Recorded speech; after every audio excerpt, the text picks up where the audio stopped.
Top 5 Tuesday here on Main Street Sports Today, presented by the Tennessee Orthopedic Alliance of Columbia. I'm Maurice Patton. That is Wade Neely. Welcome in on this Tuesday afternoon. We will be here with you for the next couple of hours talking local, regional, and national sports topics, and excited to do so. Wade, how's it going? What's happening, Mo? Good to be with you. Good to be with everybody. It is a gorgeous Tuesday. We are off and running here, and man, looking forward to spending the next couple hours with everybody. And big show lined up. Yeah, it is top notch out there, as you might say. It really is. It's looking nice outside. It is.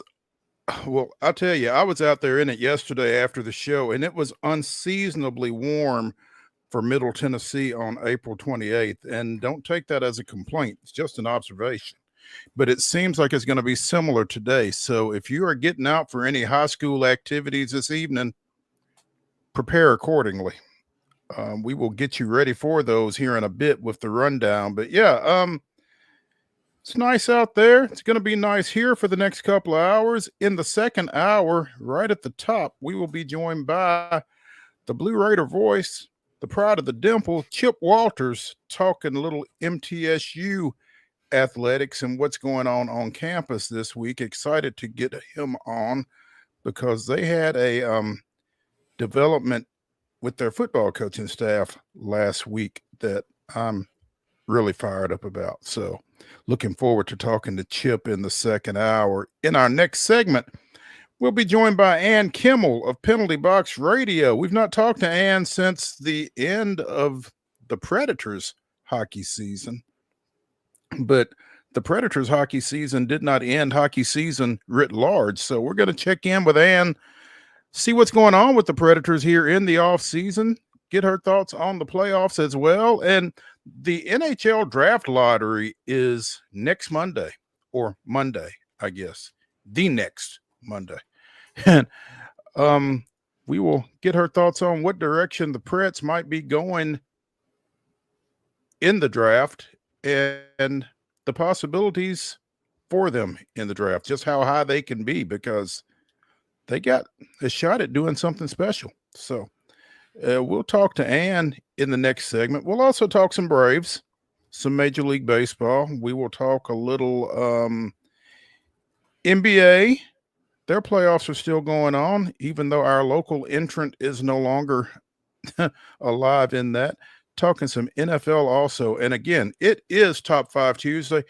Wade and I will close the show with this is going to be a fun topic here. Our top 5 best foods better as leftovers. Is that a good phrasing of that, Wade, do you think? Yeah. I'm getting hungry just thinking about it, partner. There we go. Exactly. Yeah. So get your leftovers together and let us know what you think of what we come up with. And if we miss something, let us know. So, yeah, that's what we got here for the next couple of hours. And again, excited to bring you the Top 5 Tuesday edition of Main Street Sports Today, presented by the Tennessee Orthopedic Alliance of Columbia. That's what we've got. Let's go ahead and dig into it with yesterday's results and today's schedule on the rundown. This is the Rundown. Buckle up, gang. It's time for Tuesday Rundown action, which means we give you Monday's results, and we go to the baseball diamond, where Blackman defeats Smyrna last night 3-1. CPA picking up a 5-3 victory versus Clarksville. Columbia Academy edging out Grace Christian Franklin 10-9. Sounds like a good one there. Forest picking up a 7-3 win versus Eagleville last night. Green Hill downing Dixon County 9-1. Lewis County on top of Hampshire 4-3. Antioch with a 13-12 win over Laverne last night. Other scores included Watertown 16-5 over Macon County. Moore County with an 8-1 win over Zion Christian. It was Columbia 6, Oakland 4. Spring Hill with a nice win 4-3 over Page. Ravenwood topping Liberty Creek 6-1. Richland with a crazy come-from-behind victory to defeat East Robertson and Linville last night. 10-9 was your final as the Raiders win it in the bottom of the 7th. Riverdale picking up a 6-5 win versus Centennial. Independence topping Rockvale 3-2. It was Hickman County 12, Santa Fe 2. Springfield with an 11-1 win versus Pearl Cone. Siegel 3, Summit nothing. It was Upperman 4, Lebanon 3. Webb School on top of BGA 11-6. White House blanking Murfreesboro Central Magnet 10-0, your final there. And capping baseball scoreboard action from last night, it was Wilson Central 5, Gallatin 3. Real quick, I think that was Battle Creek that defeated Laverne 13-12. Saw that on the Battle Creek Facebook page last night, so I'm not sure where Antioch entered into the fray. But, yeah, the Grizzlies picking up a 13-12 win against Laverne over at Laverne yesterday. In softball action from Monday, Friendship Christian with a 6-4 victory over Battleground Academy. It was Clarksville Christian 21, Clarksville Northeast 5. Coffee County with a 5-2 win over Columbia Central. Good Pasture doubling up Columbia Academy 4-2. Donaldson Christian with a 7-0 win over Franklin Road Academy. It was Gallatin 8, Portland 3. Grace Christian Academy defeated Clarksville Academy 7-2. Eagleville with a 14-1 win over Huntland. It was Loretto 11, Lewis County 2. Richland with a 4-0 win over Mount Pleasant. Oakland downed Riverdale 8-2. And I believe that was a milestone victory for the Oakland coach, as a matter of fact. I'll come back to that in a second. But Providence Christian with a 16-1 win over Mount Juliet Christian. Gordonsville defeated Siegel 11-0. Cullioca down Spring Hill 15-4. Zion Christian with a 10-5 win over Wayne County. And Ezel Harding defeated Webb School 11-1. Couple of soccer matches last night. Battle Creek all over Cullioca to cap district play for those two teams. It was 9-0. Battle Creek with a mercy rule finish there. Speaking of 9, Giles County scoring 9 versus former district rival Spring Hill. We broadcast that one on Pulaski Citizen Live. Fun game, and Christian Sentz is the new all-time record scorer in terms of goals for Giles County, 86 and climbing for Mr. Sentz. So good to see him get in last night. We've got some fun deets on that coming later this week at PulaskiCitizen.com. Let's switch gears, though, and let's go to the other football, if you will. Let's go flag football scores from last night, where Blackman defeats Siegel 20-14. It was an overtime victory, 21-20 for Independence over Franklin. Ravenwood 41, Summit nothing. Ravenwood also with a 28-0 win over Centennial. Centennial bouncing back with a 19-14 win versus Summit. It was Page 28, Summit 18. Fairview with a couple of nice wins, 42-0 versus Harpeth, 34-0 versus Cheatham County.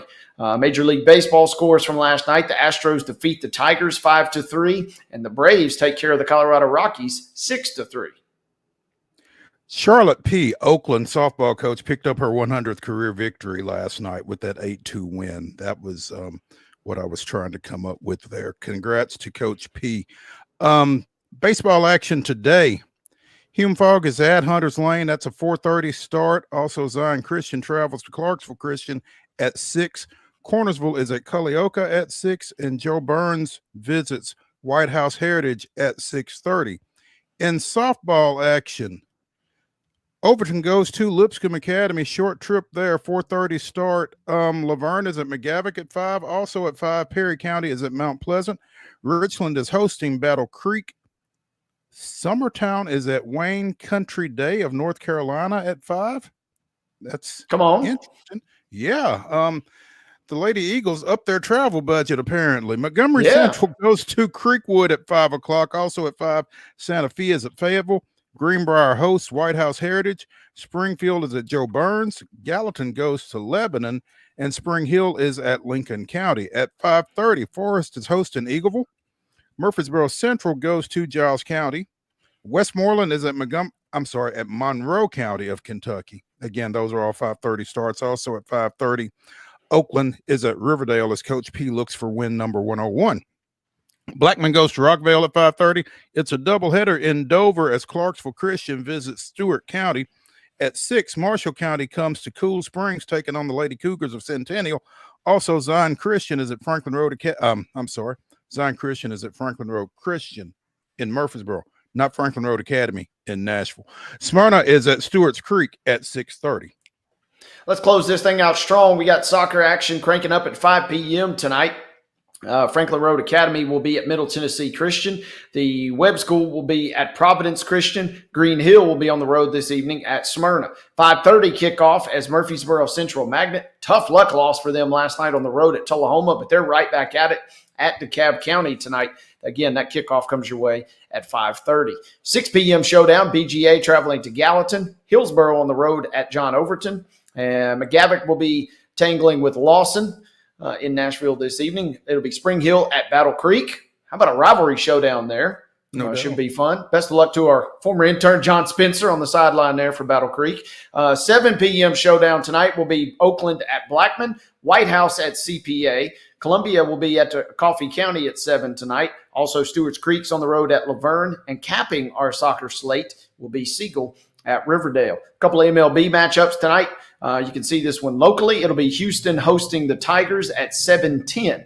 Again, 7:10 first pitch for Houston versus Detroit. And it'll be Atlanta versus Colorado. 7:40 will be your start time there. You can see that game on FanDuel Sports South. That brings us to the end of your Tuesday schedule. And by my count, ladies and gentlemen, that brings us to the end of the Tuesday Rundown.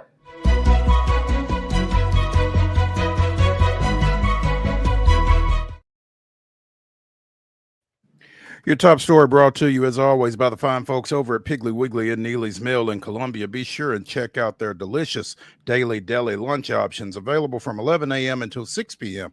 Also, their hand-cut meats and everything is cost plus 10% at the cash register. Piggly Wiggly, Neely's Mill, Columbia, bringing you our top story.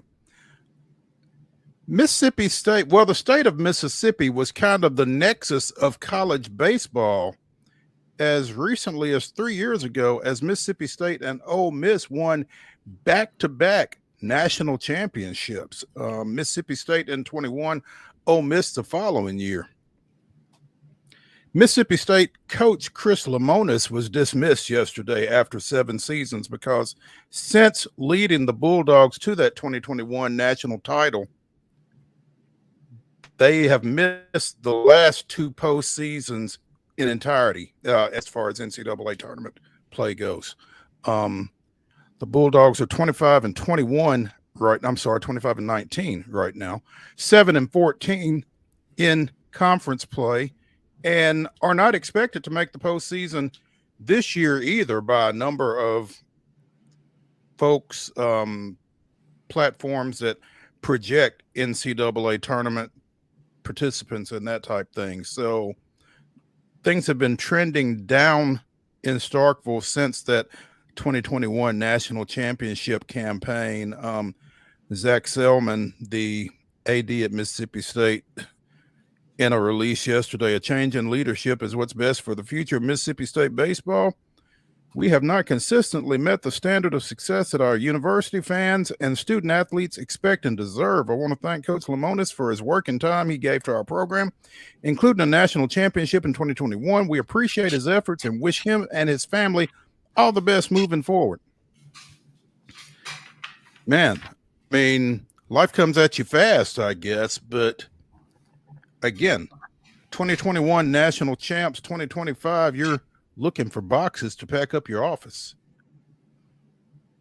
Yeah, part of the coaching lifestyle, right? I mean, don't get too attached to one particular place because as we see in Starkville, you can be on the move quickly. And, you know, my real question here is, I mean, hey, your only national championship, you made a runner-up, almost a decade prior to that, but it almost has too big for britches type feeling from Mississippi State, just a little bit.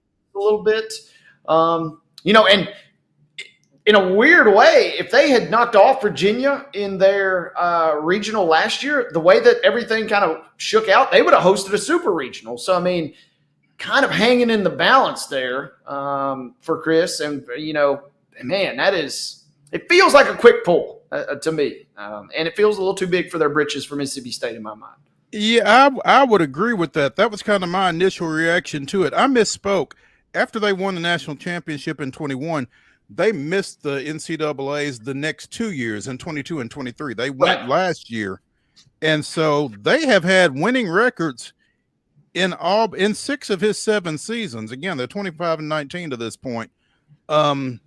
it wasn't looking good in terms of them making the NCAA tournament field. But yeah, I tend to kind of agree with you. And we've seen this more than once in college athletics in the state of Mississippi, where, you know, a little success looks like it kind of goes to their head.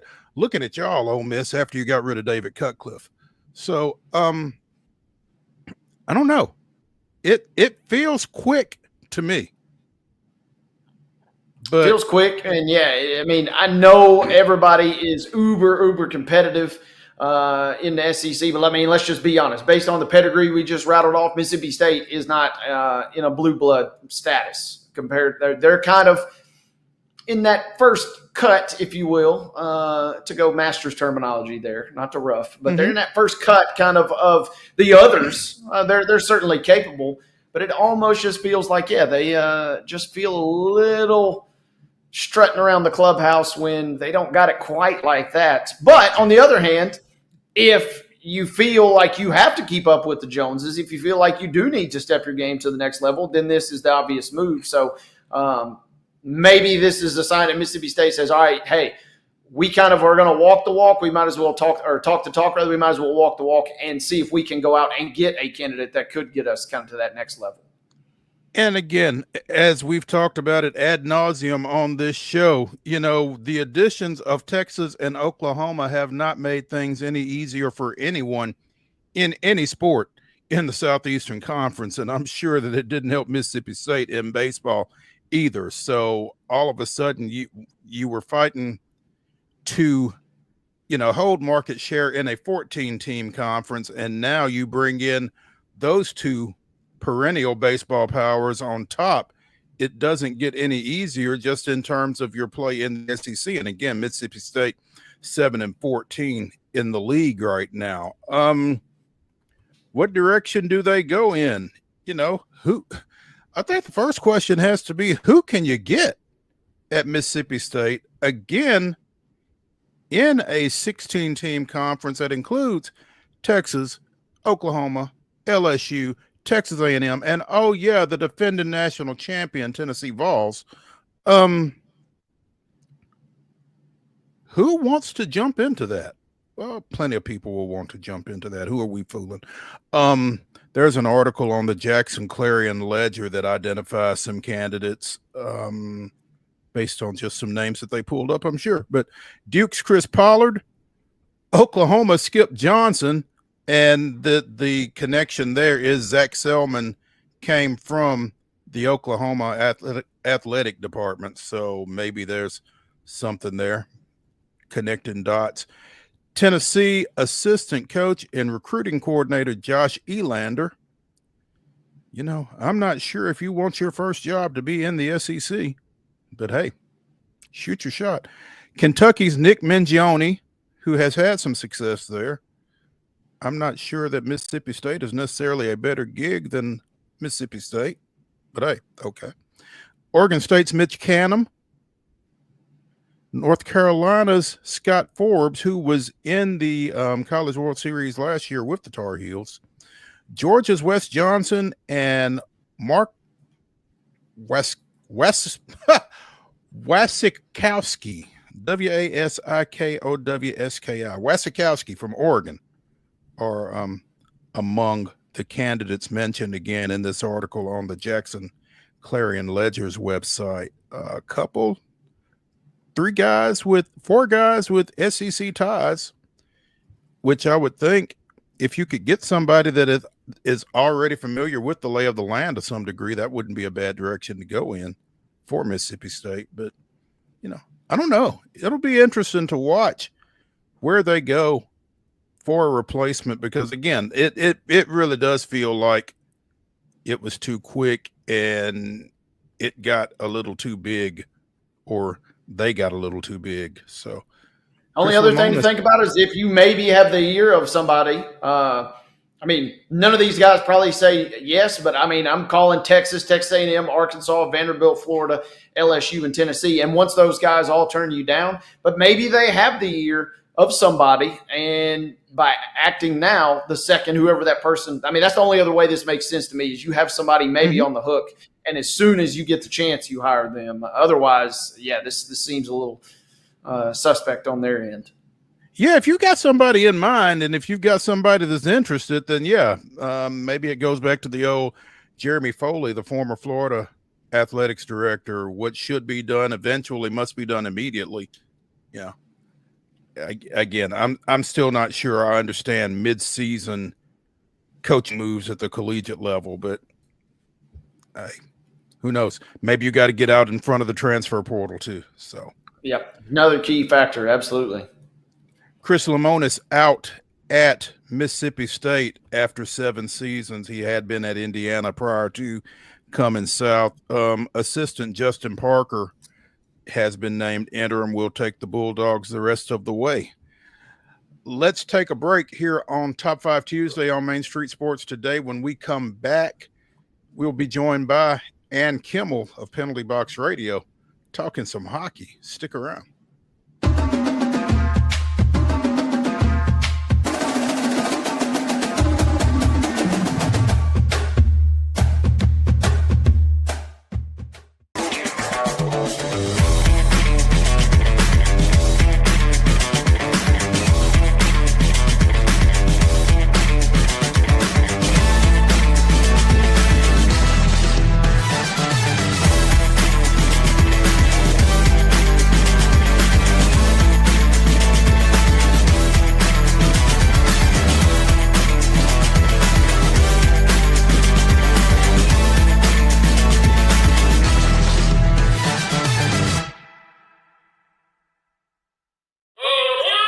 Step into the Lionel retail store at Opry Mills, Nashville, and you'll be captivated by all the magic of the 123-year history of Lionel trains. Whether you're already a train enthusiast or just getting started, Lionel will energize your love for trains. NASCAR fan? Come check out your local Lionel station to learn all there is to know about model trains and die-cast NASCAR collectibles. Visit nashville.lionel.com or call 615-455-9399. Custom Stone Handlers supplies over 600 distributors and suppliers with quality stone products. Along with Riverstone, we produce and distribute over 100 building, landscape, and other bulk products.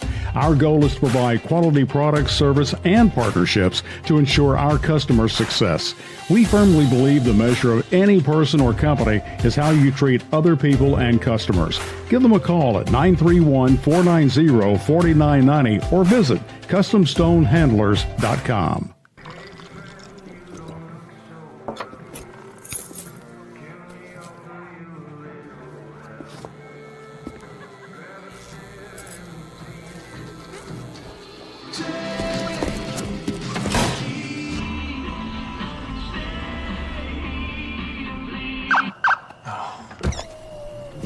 You're seeing the signs too, right? What signs?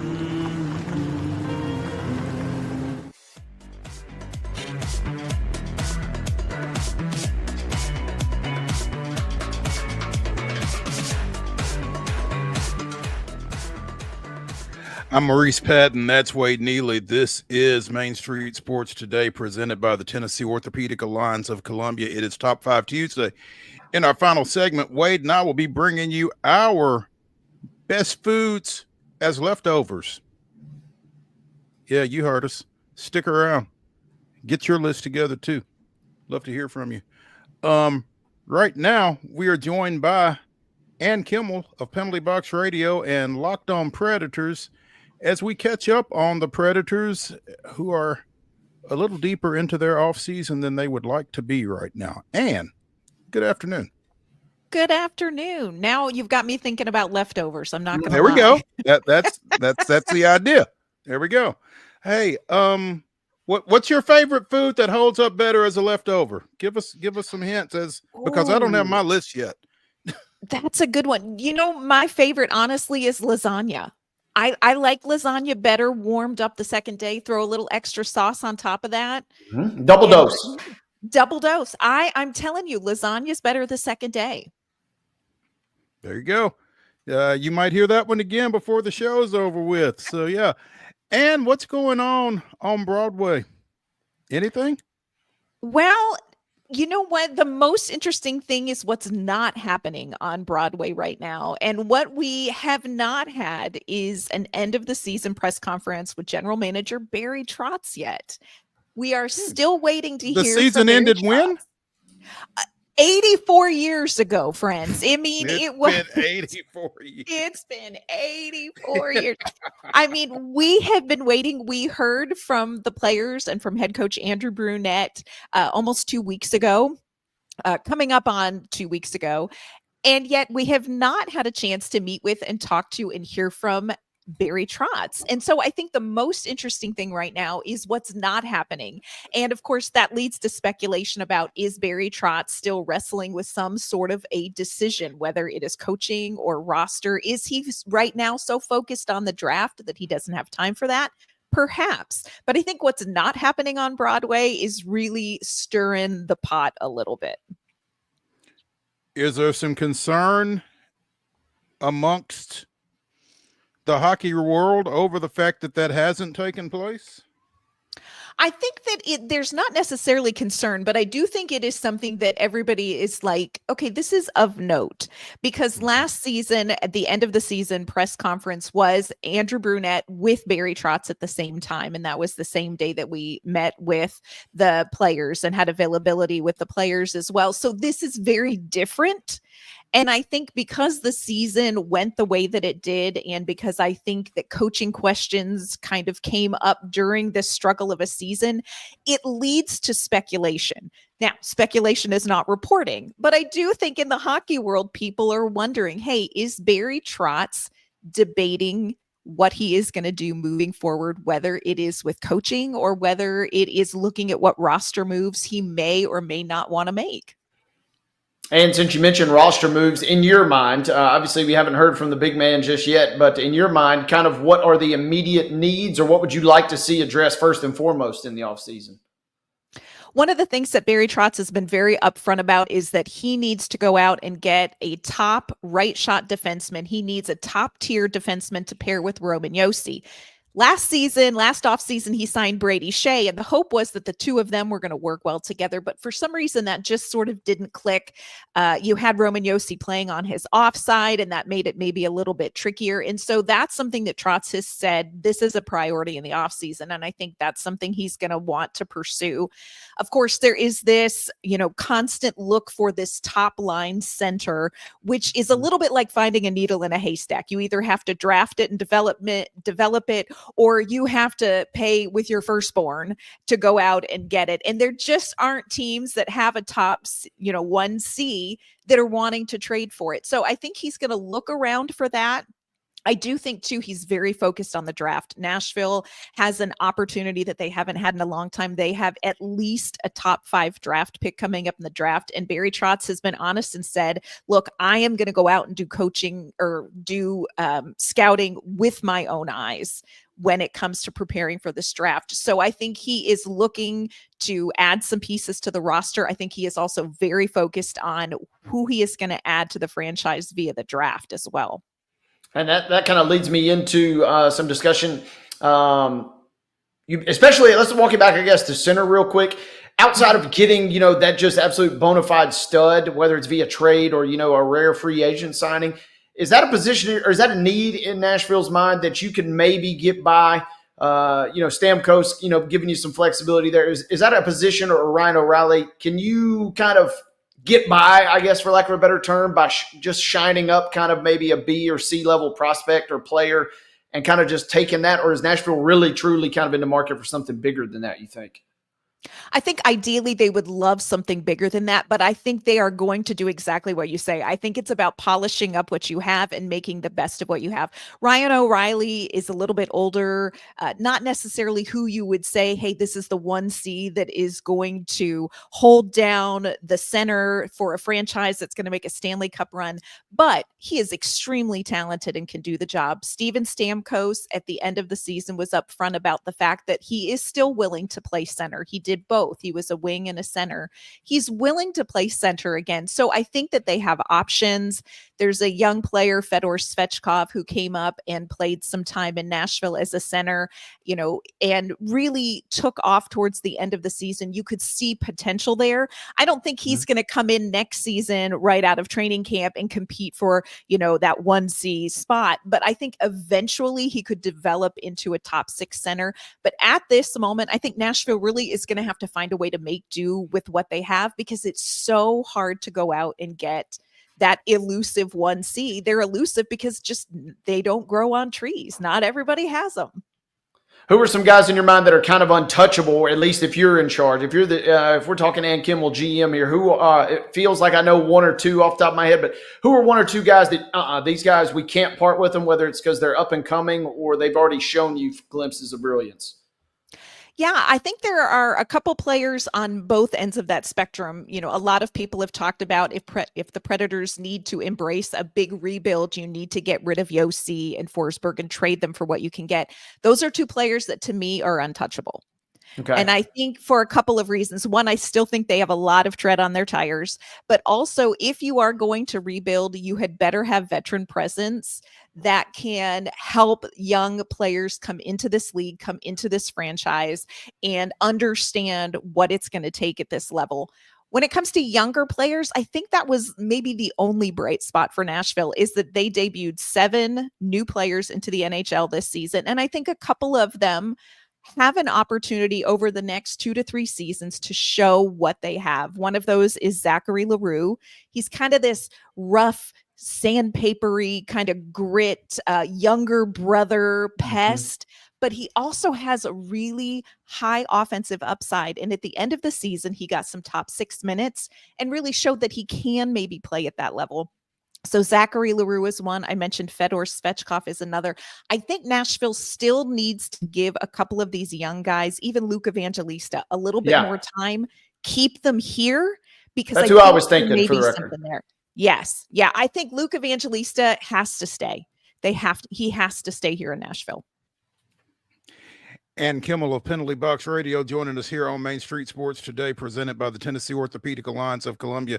And is one of the things Barry Trotz is wrestling with be just how to characterize where the Predators are right now? Because as you talk just now, and you talk about if it's a rebuild and that kind of thing and keeping veterans around, once you acknowledge that it's a rebuild, whether it is or not, just that word tends to turn some people off. And you don't want veterans all of a sudden saying, if we're not playing for something, I don't necessarily want to be here. And then you got to deal with that on top of everything else. Could it just be a case of trying to figure out just how to frame this thing right now?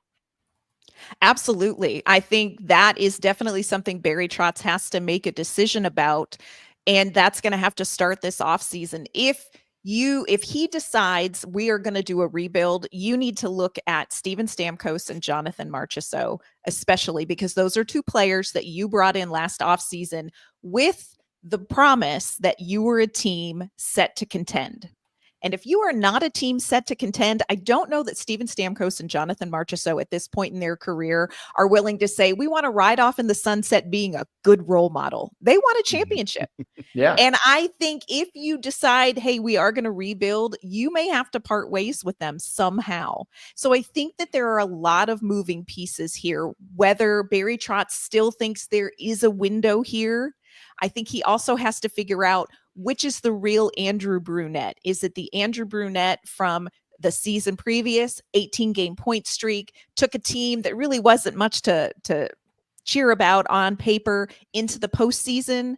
Or is Andrew Brunette the head coach that had a team on paper that looked dynamite and couldn't get it done? I think you have to figure out which Andrew Brunette is the real Andrew Brunette and make that decision as well. So I think that there are big roster decisions, coaching decisions, and I think all of that leads into each other, leads into other decisions. What is this team going to do? What is truly possible for the next 2 seasons here?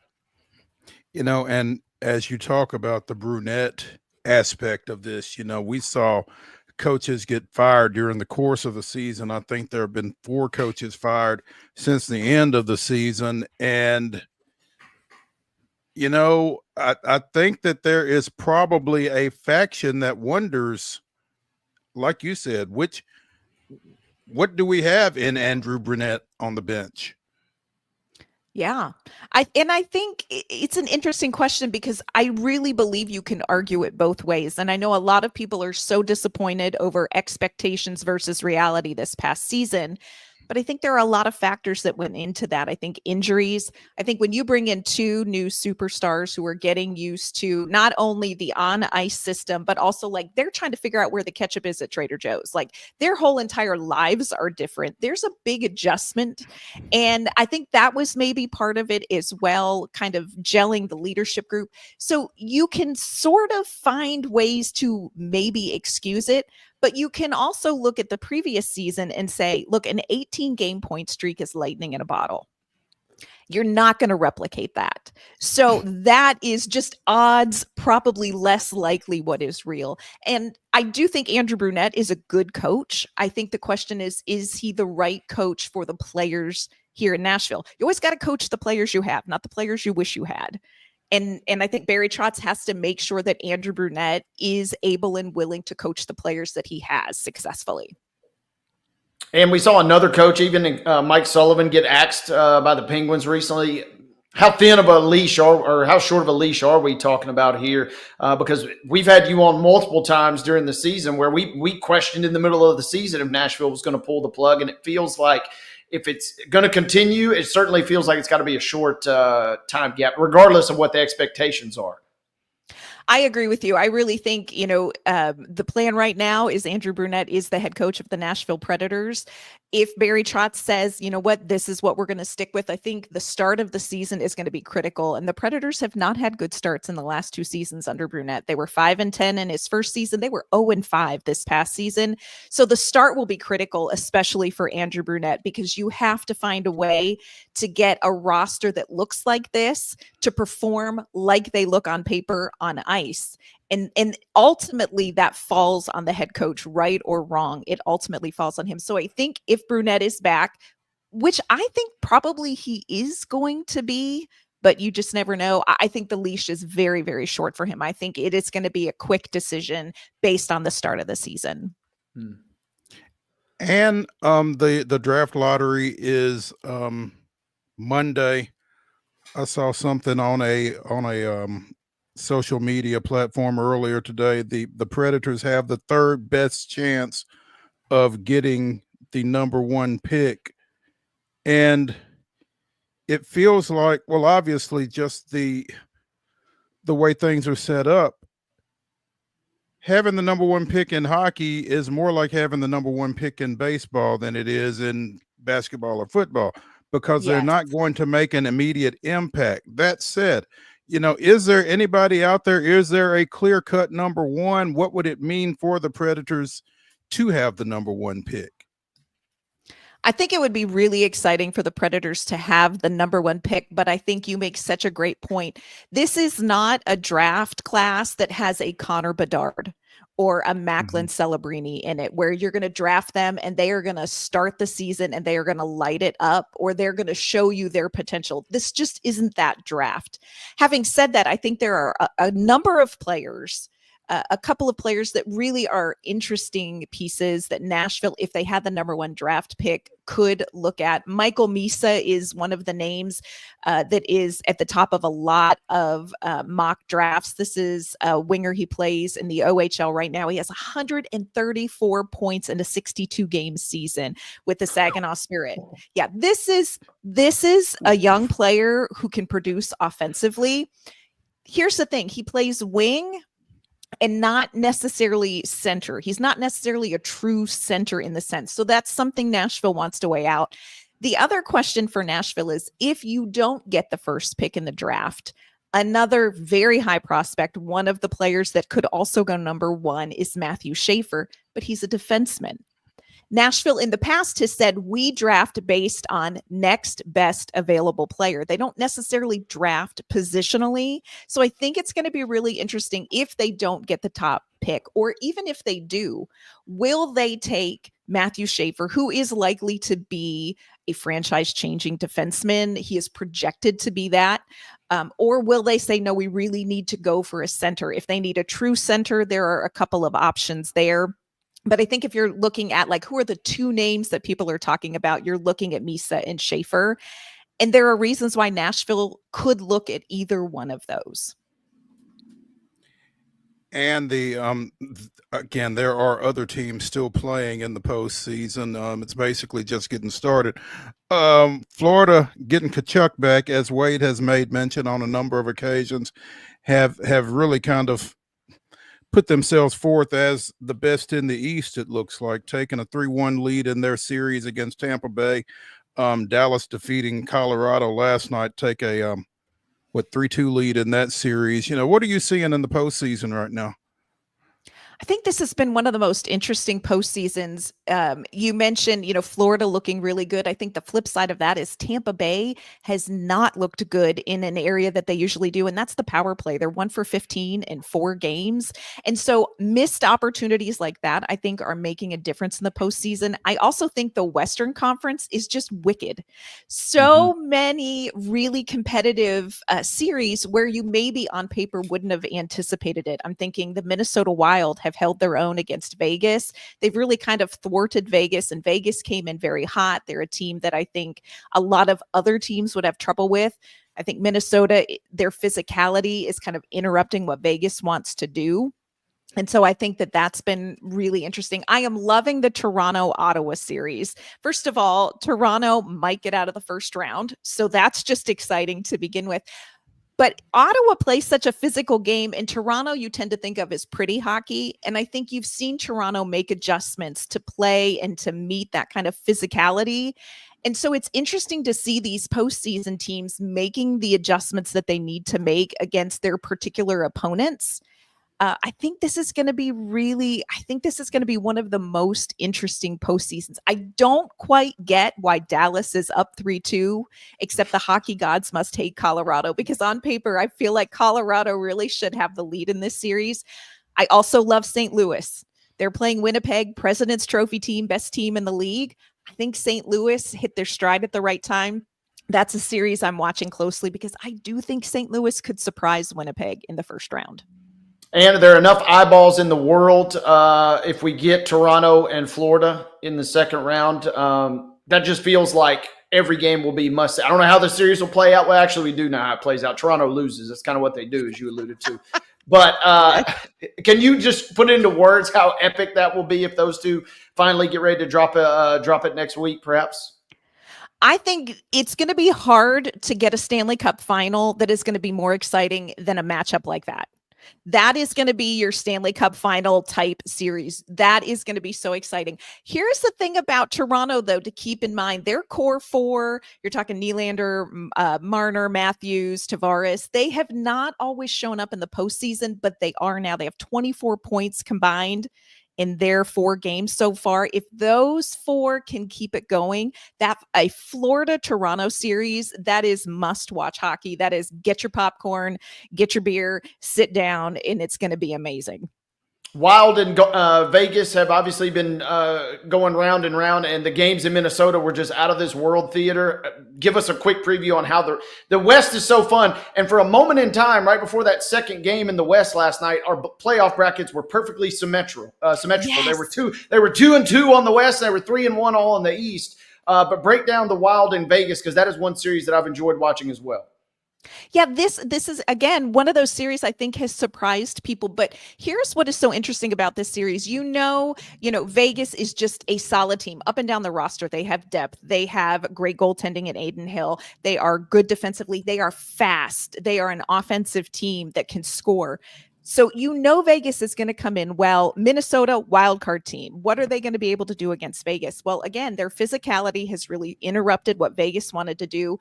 They have Kirill Kaprizov, But here's the other secret weapon that is showing up, and that is Matt Boldy has been so good in the postseason for Minnesota. And when you have a couple of players step up like Matt Boldy, that can change a series. Also, shout out to Philip Gustafson in net for the Minnesota Wild. He has just been a rock star. And I think when you have somebody playing confidently in net, the team in front of you thinks they can do anything.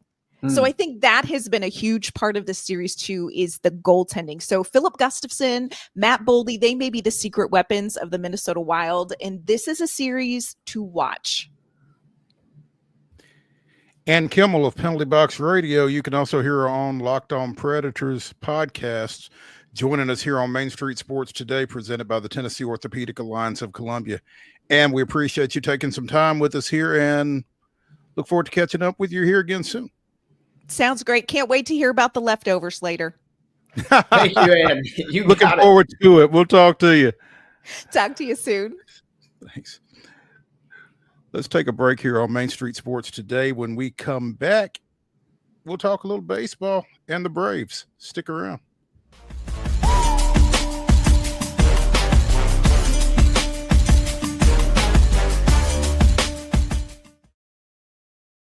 At Delta Dental of Tennessee, we know our success begins and ends with providing superior quality service, and that includes serving those who need it most. This year, we're celebrating 25 years of giving back to the community we call home. Delta Dental, along with our Smile 180 Foundation, supports Tennessee's dental colleges and oral health education, children's hospitals, free and reduced cost dental clinics, and other like-minded charities. Here's to the next 25 plus years of ensuring healthy smiles.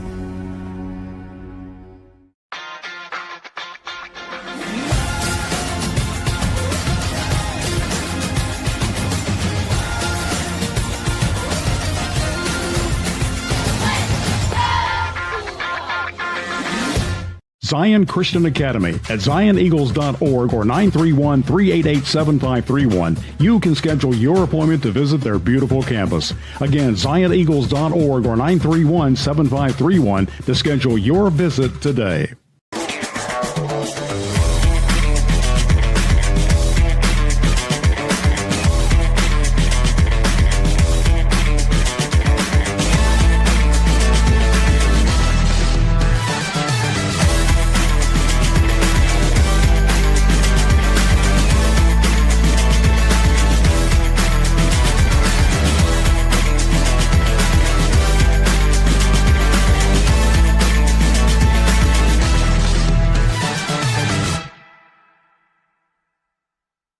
A game without a crowd is just a scrimmage.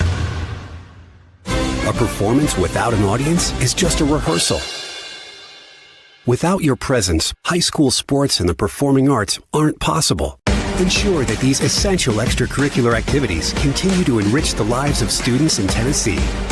Purchase a ticket to your local high school's game or performance. This message presented by the TSSAA.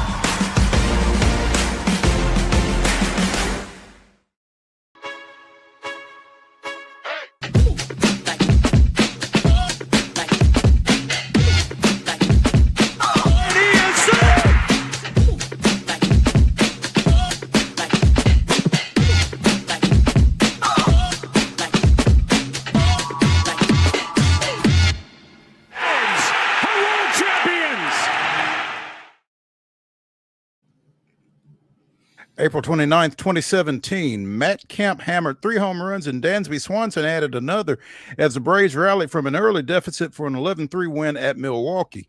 Kemp's 2-run shot in the 5th extended a 3-1 lead, and he added solos in each of his 2 at-bats as Atlanta pulled away late and extended its win streak to 4 games. That was this day in Braves history.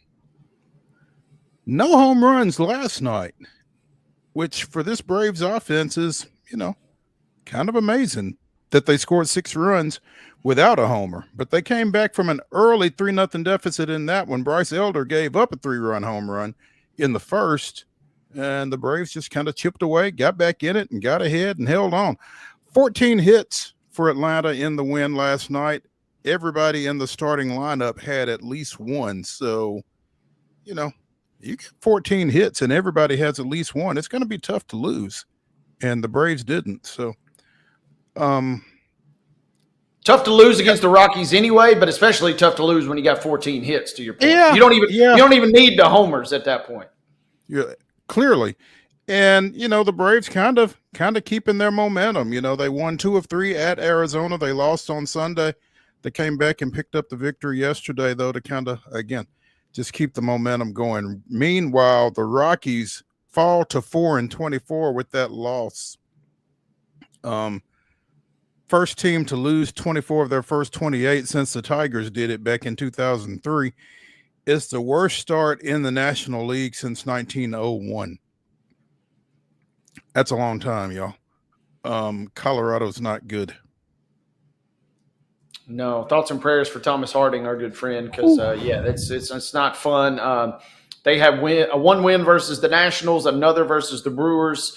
They got a stray win versus the A's. Only one win versus the A's, though. But you have to really kind of and they beat Tampa Bay at the start of the season. So they have yet to win multiple games in a series. And the Braves are doing for the times we've talked about their schedule being rough to start the season, these are the ones you got to get all 3 of these. Minimum you need to win tonight to ensure 2. You'll deal with a fluke loss if it comes your way tomorrow. But if they play today, you're hoping to get the win and hoping to really get the sweep. This is a series you don't want to be talking about at any point the rest of the year, if you catch me. Absolutely. And you made that point yesterday, and it's a great point because I was trying to be a little no-win situation, right? Yeah, I mean, you want to keep winning series, but you kind of throw that out the window when you come in against a team that's 4-23 coming in. I mean, you got to get all 3 of these. And if they do that, then they would be, I almost said back to 500. They would be 500 for the first time this season. They've gotten up to 13-15 again after that 0-7 start. So they're rolling, need to continue to do so. They've got A.J. Smith-Shawver making the start tonight, 0-2 with a 4.61 ERA. Herman Marquez, he of the 0-4, 9.30 ERA, getting the ball for the host Rockies. Game time is 7:40 here on that one. Houston picking up a big win yesterday, 8-5 over the Tigers.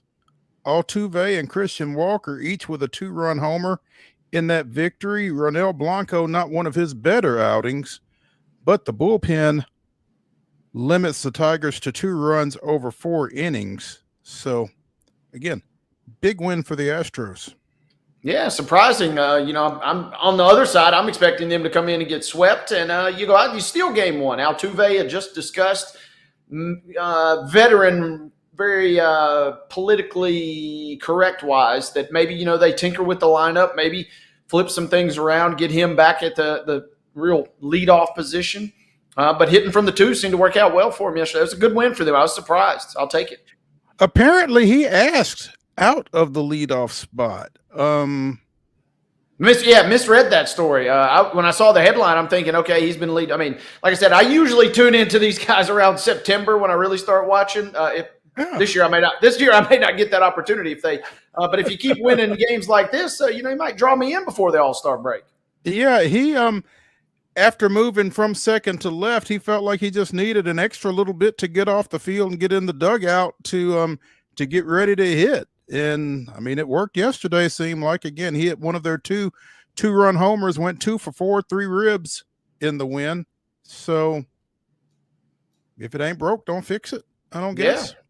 So big win for the Astros. They go at it again today, 7-10. It's Reese Olson going for the Tigers, 3-1 with a 3.29 ERA. Ryan Gusto, 3-1 with a 2.78, getting the start for the Astros. Again, 7-10 start there. We don't like to give a whole lot of attention or credit to the New York Mets, but good Lord, they hammered the Nationals yesterday, 19-5, and Brandon Nimmo was right in the middle of it. 2 home runs and a double, drove in 9 runs, which set a franchise single-game record. When you think about the sticks that have come through there, Brandon Nimmo is your single-game RBI record holder. Crazy. It's not the guy you would have expected. Not even the guy you would have expected on this roster. but let alone as you look over the history of that team. Looking at you, Darryl Strawberry. So, big game. Yeah, Mets doing what they do, man. And maybe, everybody was fixated on the Dodgers over on the West Coast. Maybe it was the Mets. Biggie and Tupac will be proud of that little kind of rivalry we formed there. But it's New York that's the best team in baseball. Not only do they have the best record, but we talked about those run differentials yesterday. They have last night obviously had a lot to do with that. Mm-hmm. But they have taken that record away from the Tigers and the Yankees as well. So, yeah, clearly the best team in baseball, which is wild because they got off to a very slow start based on what our expectations for them coming into the regular season. So they have been the phenom that I think a lot of folks thought the Dodgers might be out on the West at the moment. Yeah. Not as if to say the Dodgers and Giants aren't right there too. I mean, we're talking about a half-game difference between these two teams. But the Mets are peaking maybe too early, perhaps, if you're a Braves fan, is what you're hoping. That's exactly. Nemo 4 for 6 yesterday. Again, had a double, 2 home runs, one a 3-run homer, the other a grand slam. His 7th multi-home run game. Sneaky power for Brendan Nemo. He ties Carlos Delgado with those 9 RBIs for the Mets. Dave Kingman drove in 8 runs in a game. 11 other Mets had 7 RBI games at one time or another for the club. So still, I guess that's it's really one of those things is not like the other when you throw Brendan Nemo up there with Carlos Delgado, Dave Kingman, and some of the other hammers that they've had in that lineup over the history of the franchise. But congratulations to him. Big day yesterday. You talked about the Athletics earlier. They are one of Colorado's 4 victims.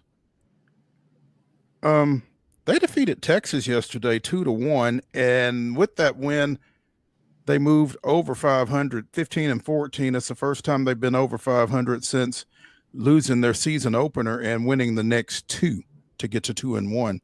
Since then, they kind of fell off a little bit, but yeah, they've been surging here of late, and it's really fascinating with everything else they've got going on, obviously. Yeah, it kind of harkens to my point that that division is not very great, but somebody's got to win it. And, for a team in Texas that was just sitting there with a couple game lead a few moments ago, they're next to last in the division at the moment, just a few games above the Angels in the cellar. Now we're not talking about, the A's going on, a Moneyball 20-game win streak or anything, but they have exceeded expectations. They were on my short list of teams that could be sneaky. I had the White Sox on that list too, and they have kind of let me down. But I said keep your eyes on the A's a little bit. They will be sneaky, and really a function of you play so many games in that division versus teams that are not really that good. That's a chance to pick up some extra wins. The bulk of your games are coming against teams that aren't that great. And you've got 81 games in that facility in West Sacramento. Other teams don't have, the time to really get their feet on the ground, get used to that situation, that kind of thing. So that should be a little bit of a home field advantage for the Athletics as the season progresses. It'll be interesting to see how that plays out. Losing record at home right now, but that could easily turn around. You're right. I do think that could be an advantage for them as the season goes on. Yeah. The Sounds open a 6-game series tonight at Gwinnett. Already been to Gwinnett. This will be the second time they've been to Gwinnett already, and the season's barely a month old. So, yeah, we need to get Jeff Ham on and just let him go on another scheduling rant. It doesn't take much, but yeah, we will keep you posted on those results as we get them.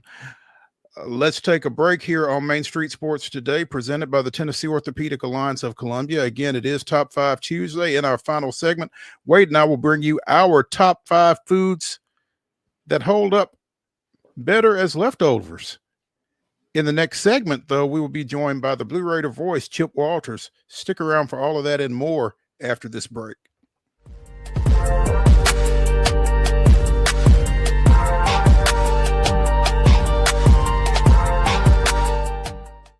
Hi, I'm Dr. Vilai Saisuka, CEO and founder of Premier Foot and Ankle Centers of Tennessee, here in Murfreesboro.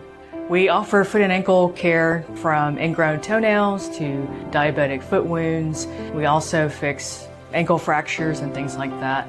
Call us today to schedule an appointment. We look forward to seeing you. Because here at Premier Foot and Ankle, we believe that the journey begins with happy feet.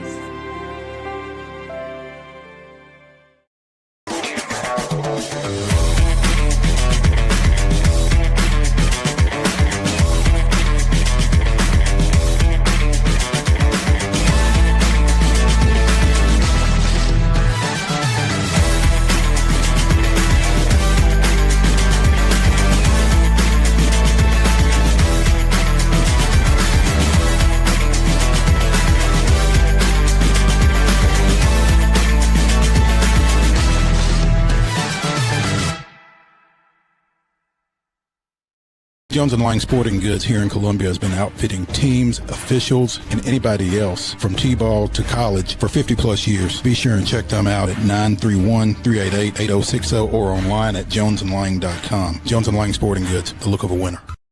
Custom Stone Handlers supplies over 600 distributors and suppliers with quality stone products. Along with Riverstone, we produce and distribute over 100 building, landscape, and other bulk products. Our goal is to provide quality products, service, and partnerships to ensure our customers' success. We firmly believe the measure of any person or company is how you treat other people and customers. Give them a call at 931-490-4990 or visit CustomStoneHandlers.com. Piggly Wiggly, located in Neely's Mill Shopping Center, is Columbia's locally owned and operated Cost Plus 10 grocery store dedicated to serving the community with low prices and smiling faces.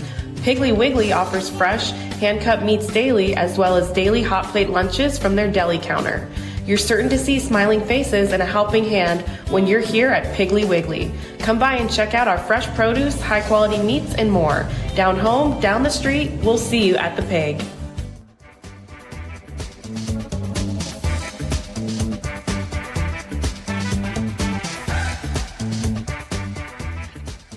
Hour number 2 of Top 5 Tuesday here on Main Street Sports Today, presented by the Tennessee Orthopedic Alliance of Columbia. That's Wade Neely. I'm Maurice Patton, and it is time for us to bring in the Blue Raider voice, 2025 TSSAA Hall of Fame inductee, Chip Walters. Chip, good afternoon. I'm doing good. How about you? And also, as of last night, a second-time great uncle. Oh, come on. So there. Okay. Everybody there doing we go. well. Yep. Tell us more. Well, I mean, it is so fresh. I have to go back here. You got to check your notes.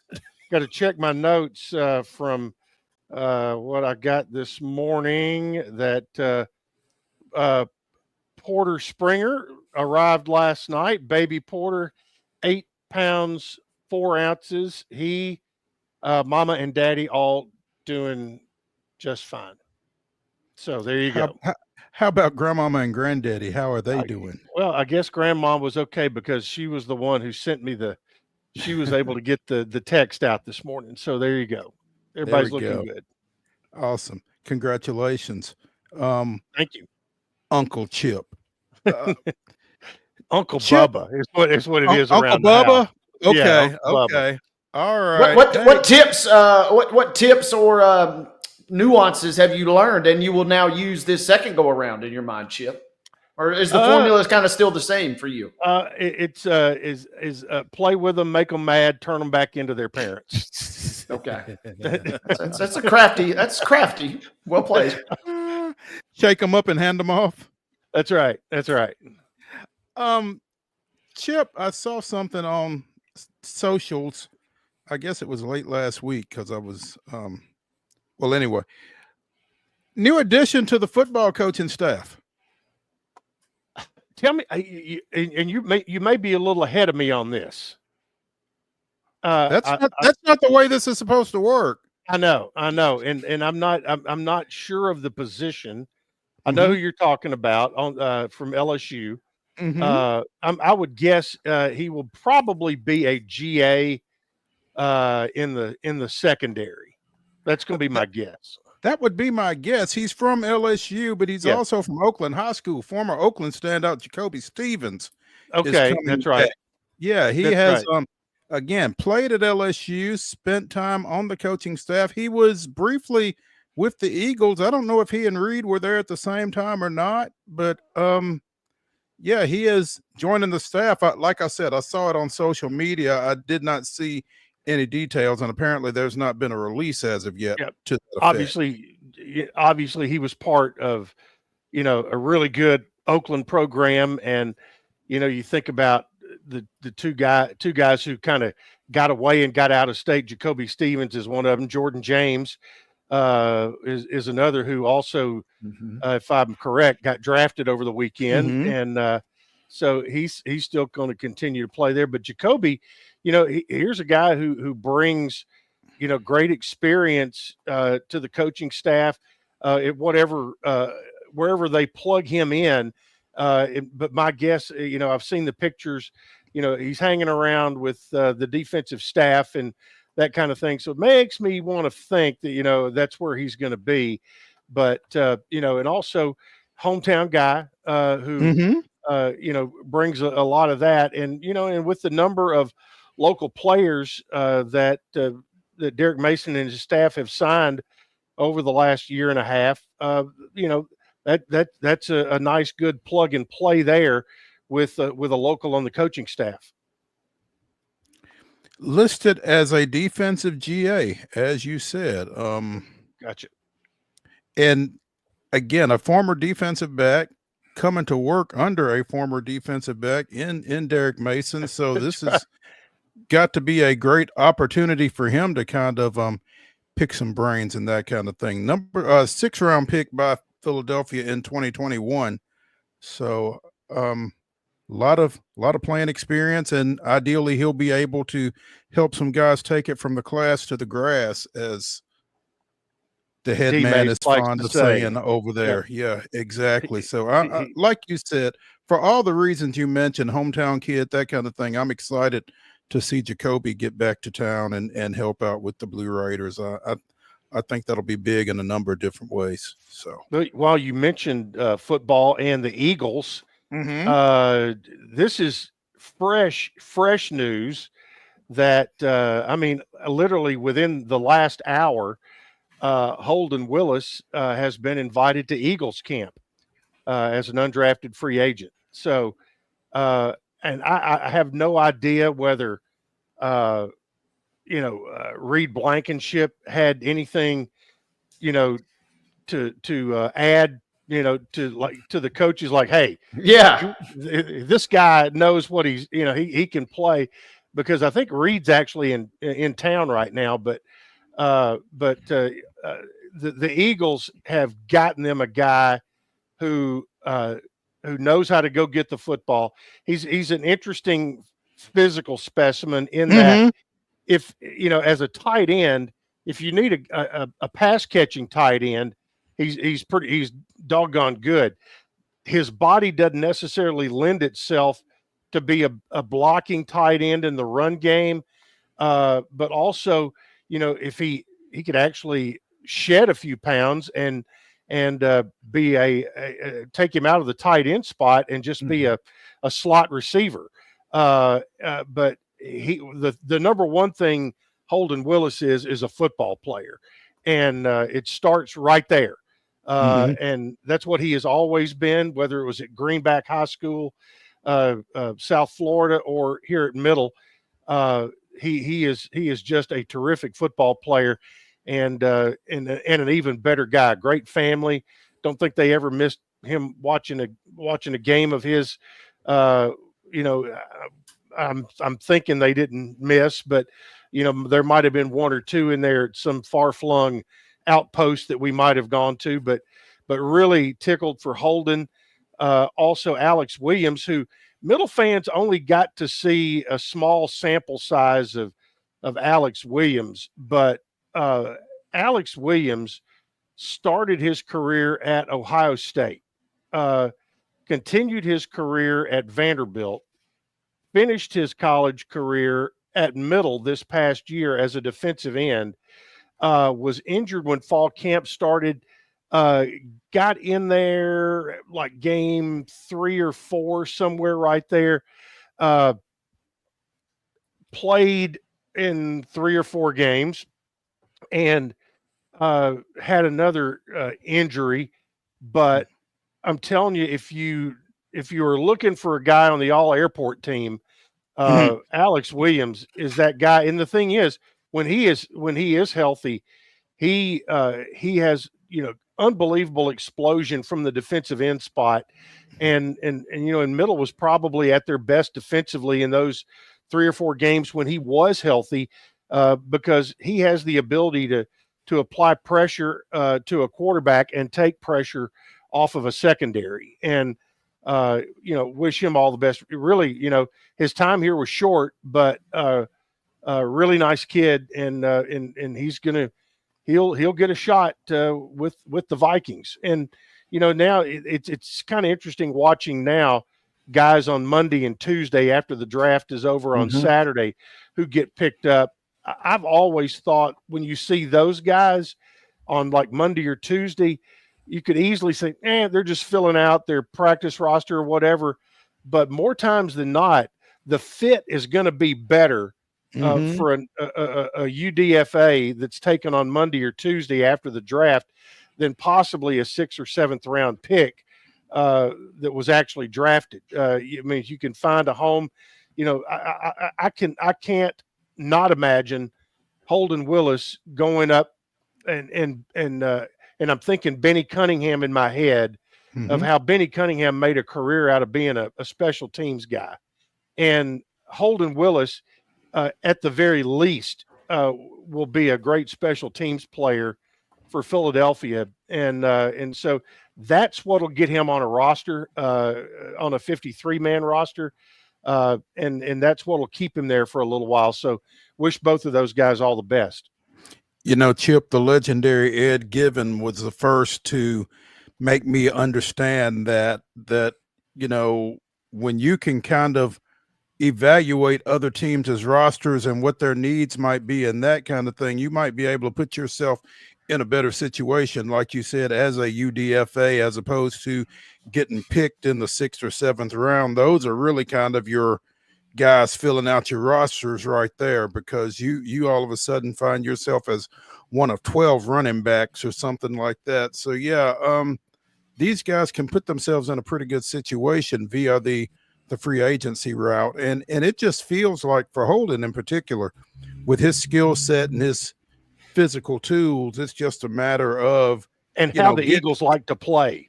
Yeah, it's just a matter of him getting into somebody's camp. Yeah. So. Yeah. And then watching him. And by the way, the aforementioned Ed Given celebrating his 91st birthday yesterday, longtime sports information director at both Middle and Western Kentucky. And which is, that is an unusual title for him to hold, but that's a heck of a double right there. A double dip for Eddard. Was it yesterday, Chip? Yesterday or day before? I think it was the day before. Okay. No, I think it was the day before. Okay. Because I think I would have realized if he and I had the same birthday. Okay. Yeah, you're probably right. It's probably day before. Yeah, I think it was. Chip Walters, the Blue Raider voice, joining us here on Main Street Sports today, sharing some knowledge from on campus as he typically does. Raiders Choice Awards coming up. That's true. That'll be happening Thursday night. Right now, pinning down, working on the script for all of our presenters.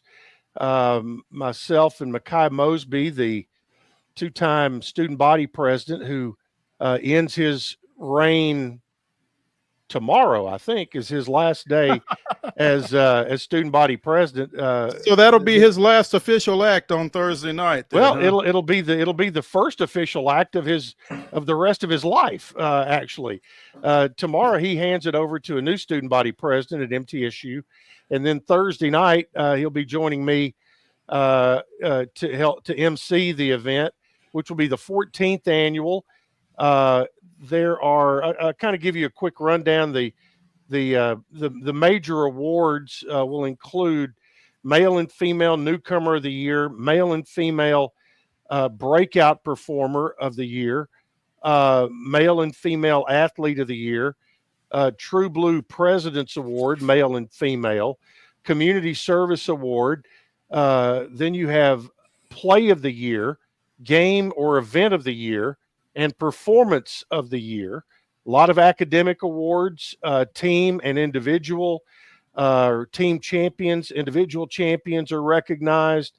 I think I mentioned community service, and there's a special award, the Blue Raider Impact Award, that will be revealed on Thursday night for someone very special that has had an impact on a lot of student athletes. So that will be coming up Thursday night. The blue carpet arrivals at Tucker Theater will be at around 6 o'clock, the show at 7, and it'll be online sometime either later that evening or the next day, but will not be streamed live this year. But we're putting it all together and getting it ready. So you can see it in person or online after the fact. You're saying a couple different ways to consume. Yep, you could. There's a limited number of tickets still available if you'd like to see it in person, and there's no charge for that. But you will be able to watch it on YouTube after on the Blue Raider Athletics YouTube channel.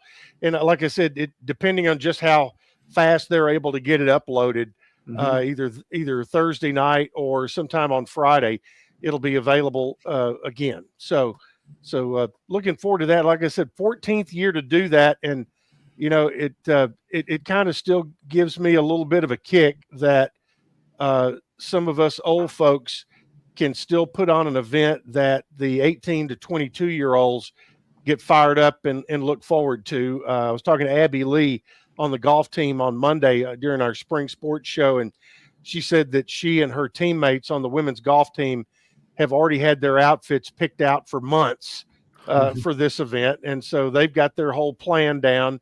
And follow GoBlueRaiders.com or Blue Raider Athletics on there will be live real-time updates throughout the night of award winners on Twitter, Instagram, and Facebook from Matt Posey and the crack social media team for Blue Raider Athletics. Wade is the fashionista of the show, but I'm just gonna. You can certainly tell it by his outfit today. Yeah. Who will you be wearing, Chip? Say that again, sir. Who will you be wearing?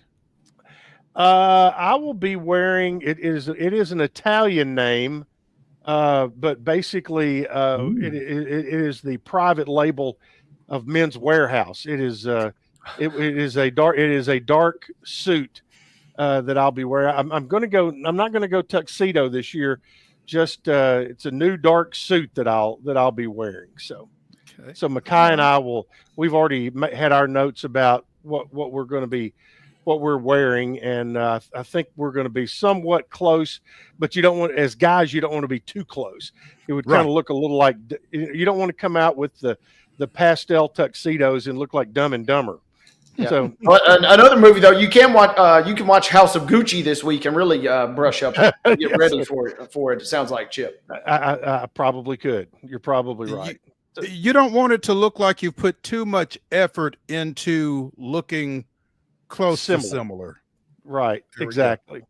I told him, he asked me the other day, what are we wearing? I said, I'm wearing a dark suit, royal tie. So, and a royal pocket square. So there you go. The pocket square. There you go. Look at you. Men's tennis knows their NCAA tournament destination to open. They do. Yesterday, they found out during the NCAA selection show, and there was a gathering over at the Boulevard to celebrate that. And Middle Tennessee will be heading to Knoxville this weekend and will play in the Tennessee or in the Knoxville Regional. And their first round opponent, it will be an all blue affair against the Blue Devils of Duke on Saturday. I'm not sure if a time has been set yet or not. As yesterday, they just got the pairings. They expected the times to come out either today or in the morning, but the guess is Middle will play early in Tennessee. And who are they playing? They're playing Alabama State. Alabama State, I think. Yeah. And that would probably be the second match, but we'll see how they set it up. But it's you know, I was looking at, okay, I was thinking yesterday, I hope they don't play till Saturday, which gives them an opportunity. All those tennis players who will be up for several awards on Thursday night, it'll give them an opportunity to come and be part of that as well. This is like the first year. You kind of flipping back to the Raiders' Choice Awards. This is like the first year, I think, in all 14 years we've done this, that every athletic team is in town. There's most of the time baseball or softball has been traveling. Well, normally it falls on the first night of the NFL draft, which is also Penn Relays weekend. And normally a lot of the top track performers have been at the Penn Relays. And so this is the first time ever in 14 years that we've had every athletic team off the road and able to come to the event Thursday night. That's pretty cool. Yeah, it's going to be pretty nice. Also, the tennis team pulled down some conference awards this week, I guess. Certainly did. Looking at the men's side, 5 earned all conference awards. Andre Horak named the outstanding singles player of the tournament. Shu Matsuoka and Igor Behringer were the outstanding doubles team. Newcomer of the year went to freshman Kasper Zimkowiak, from the Polish native, who had a great year at 12-2. Kareem Alamin, Conference USA Player of the Year, and Jimmy Borendame, Conference USA Coach of the Year again for Jimmy. And that is the 12th time as a head coach, and 8th time Conference USA head coach or Coach of the Year for Jimmy. And just really proud of what he's done. 6 Conference USA championships in a row, and now they get a chance to make some noise in the NCAA. So those are the postseason awards for the men. The women, grad student Alessia Truden was named to the all-conference first team for singles after her season where she went 11-4. Cassidy Matea, all-conference second team for singles. She was 12-6 this year. And the doubles team of Truden and Ratugia Chapelcar were named all-conference second team doubles. They were ranked at one point as high as 59th nationally as a doubles team, but a real bounce back year for the women's team, and they're really excited about what they've got coming up in the future. And for Jimmy and the men's team, this was not a usual year, although what they did in the conference tournament was kind of business as usual, even shutting out homestanding Liberty in the conference finals 4-0. They have gone through more adversity this year, from roster management issues to injuries, things like that, and still somehow found a way to find themselves in the throne room of the Conference USA tournament. So I think this one holds some special meaning for Coach Borendame, simply because of all that they have gone through, not only this spring, but last fall as well, leading up to this. But they kind of got things together when they needed to. 8-time Conference Coach of the Year, right? Yep. So in at what point? USA, yeah. At what point do they name it for him? Exactly. The Jimmy Borendame Conference USA Coach of the Year. I mean, it seems pretty fitting to me. You mentioned baseball and softball will both be at home this weekend. Baseball has Jacksonville State coming in. Softball has the Lady Miners of UTEP. They do. Both teams were at New Mexico State last week, did not have good weekends at all. And now they've got work to do. This is the final weekend for softball before the conference tournament, and Middle has got to find a way to get into sixth position, as only the top 6 go in softball. The baseball team needs to get into 8th place. They've got 3 weekends left. 2 of them are at home in Jacksonville State this weekend, so they're in must-win situations right now. No midweek games for either one of them this week. Exams will start Friday, and then next week is conference tournament week. And again, the ladies need to do some work this weekend to get themselves in a good spot. Same for the guys to get it going. They almost have to sweep. Well, I guess there's no almost to it. They have to sweep UTEP. Yeah. And get some help from whoever is playing FIU, looks like. Yeah. Well, that ain't even it, because New Mexico State and Sam Houston are tied at 12-12. They are tied at number 5. So one of them's got to fall out. Middle's got a lot of work to do. Yeah, they almost need a miracle right now. Yeah, they got a lot of work to do, and they need a lot of help. Yeah. Man, it's a tough go for Jeff Breeden's bunch, who went down and smacked Mississippi State earlier this year. You'd hate for that to be the highlight of the season, but the thing is, they've got 2 top 25 wins this year. Baseball team has 3 top 25 wins this year and a no-hitter. And both teams have shown brilliance offensively and also at times pitching wise, but both teams have had issues in the bullpen, that have kind of bit them a little bit. And, like I said, the time is running out on the women a little quicker than it is for the guys right now. And see Wade put up there, tennis is going to play at 9 a.m. Central Time. That'll be 10 a.m. Eastern Time on Saturday in Knoxville. And then hopefully they advance to noon on Sunday. Yep. And then in a perfect world, Chip, this time next week, we're talking about maybe, just maybe, my beloved Michigan Wolverines on the other side of the bracket meeting MTSU. It'd be a house divided for me. I wouldn't know who to root for if that were to take place there. They got to get by Texas on the other side. Texas is the host on that side at number 3. Michigan at the bottom of the bracket, but Michigan MTSU round of 16 at that point. I could live with. I couldn't lose at that point, I suppose. That's right. In when Middle and Michigan tennis get together, you throw out always a good time. Throw out the record books. Yep. Chip, finally. And we can talk more about this as it gets closer, I guess. But the Dean A. Hayes soccer/track and field stadium will be the site of the Conference USA Outdoor Championships. That's correct.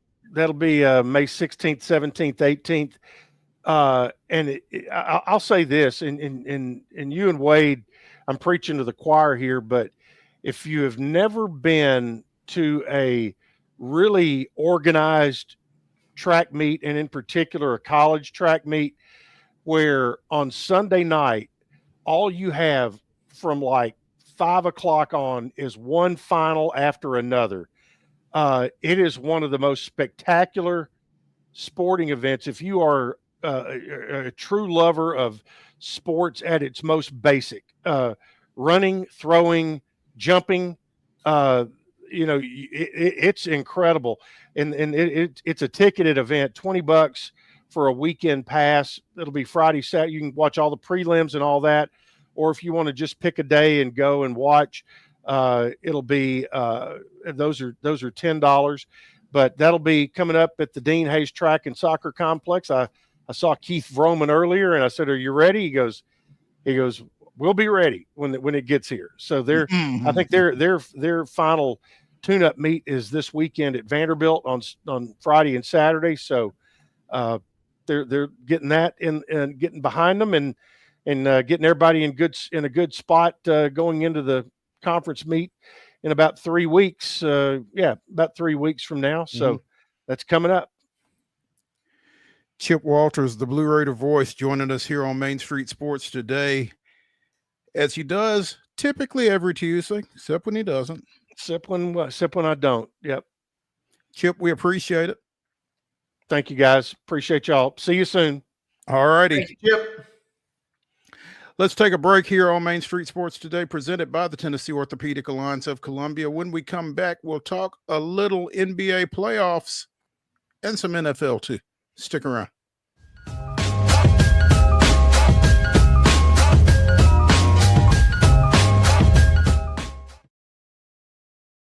Hi, I'm Riley, a certified physician associate here at Premier Foot and Ankle Centers of Tennessee. We have a couple locations, Murfreesboro, McMinnville, as well as Franklin. We treat people of all ages. We're excited to get you back on your feet and hope we can help you today. Call us today to schedule an appointment. We look forward to seeing you. Because here at Premier Foot and Ankle, we believe that the journey begins with happy feet.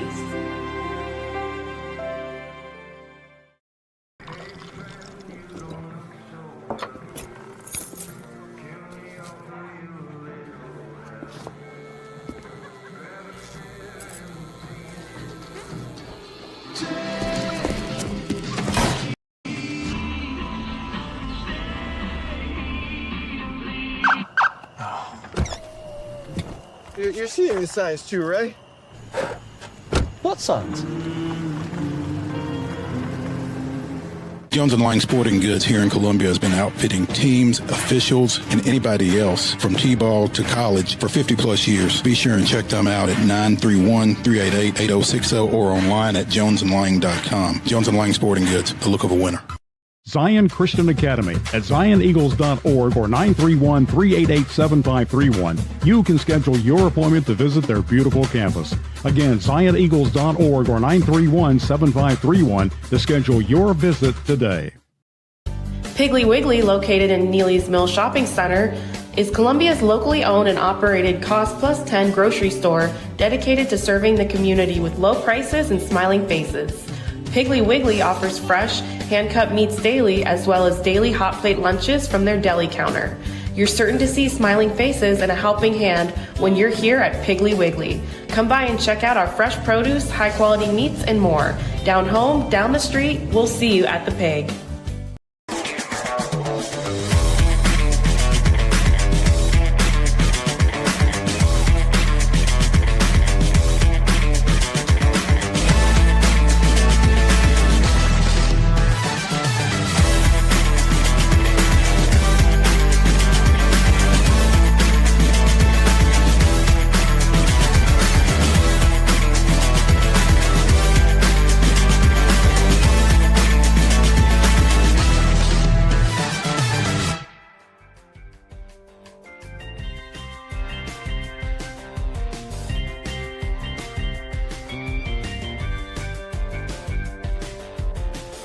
It's Top 5 Tuesday here on Main Street Sports today, presented by the Tennessee Orthopedic Alliance of Columbia. That's Wade Neely.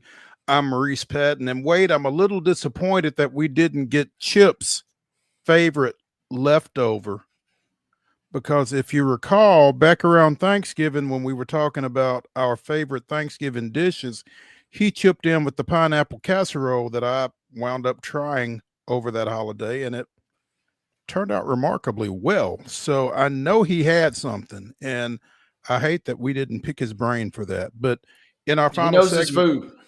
Without question, in our final segment, Wade and I will be giving you our top 5 best foods as leftovers. So stick around for that. Cleveland left nothing of the heat last night, 138-83. The final there, the 55-point victory to close out that opening round series was the 4th biggest playoff win ever. 55 was the 4th biggest. That's wild. We saw Oklahoma City defeat Memphis by 51 to open their series, and it went 4 games as well. But that's a tough way to go out. At least Memphis had the opportunity to recover. They didn't, but they had the opportunity. Miami just has to take that beating and go. Yeah, and it was wild to see, and you're right. Everybody remembers back in March of '56 when the Minneapolis Lakers beat the St. Louis Hawks 133-75. When the St. Louis Hawks are your standard bearer, that kind of tells you what we're talking about. More recent times, the Nuggets defeated the New Orleans Hornets back then in 2009, 128-70. So we're talking about rarefied air, and so much so that Eric Spoelstra, man, he gave in a very emotional press conference last night, and we talk so much, it gets made so much about Heat culture, and he has been the one true staple amidst all that. And he said simply, quote, "Damn, that was humbling." Not just last night, but that series was humbling. And it's just like I mentioned yesterday, Cleveland is a Eastern Conference equivalent of a buzzsaw that we see with OKC in the West. And Memphis and Miami, neither really had any business, Miami especially, being in the real bona fide postseason. We just got 4 games of cardio for Cleveland is really all we got. But to see Spoelstra break down and put it into perspective like that, this is a Hall of Fame coach we're talking about that he had no answers. And I mean, you can make the case whether they gave up or not in the fourth quarters. They just get obliterated. But either way, it was not pretty. But, man, it was an impressive performance, surgical by the Cavs last night. Yeah, Cleveland led this game by as many as 60. I know they were up like 35-8 at one point, and it was from beginning to end, as Wade is fond of saying, B to A, belt to ass. I mean, it was for 48 minutes, and fortunately for Miami, it wasn't any longer than that, I guess. But I saw something again. Spend way too much time on social media, but somebody put forth, this is why we need to get rid of the play-ins. Wade, is this why we need to get rid of the play-ins?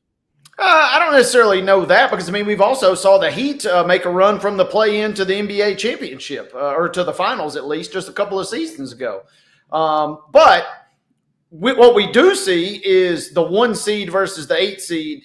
There's a reason there's been, 2, I think, in the NBA's history that have gone flip-flop like that. It is truly a mismatch. And, the Heat beat the Bulls to get in. The Bulls kind of feasted on some cupcakes down the stretch to inflate their record, or they would have been the 10 seed that had to really scrap and claw to get in. But, I don't mind the play-in, but obviously more often than not we're talking about teams outside of the Heat who a couple of seasons ago were kind of the standard bearer. This was systematic destruction. Cleveland and Boston feels inevitable. And we saw Cleveland show why they are systematic destruction, taking care of Miami in emphatic fashion last night.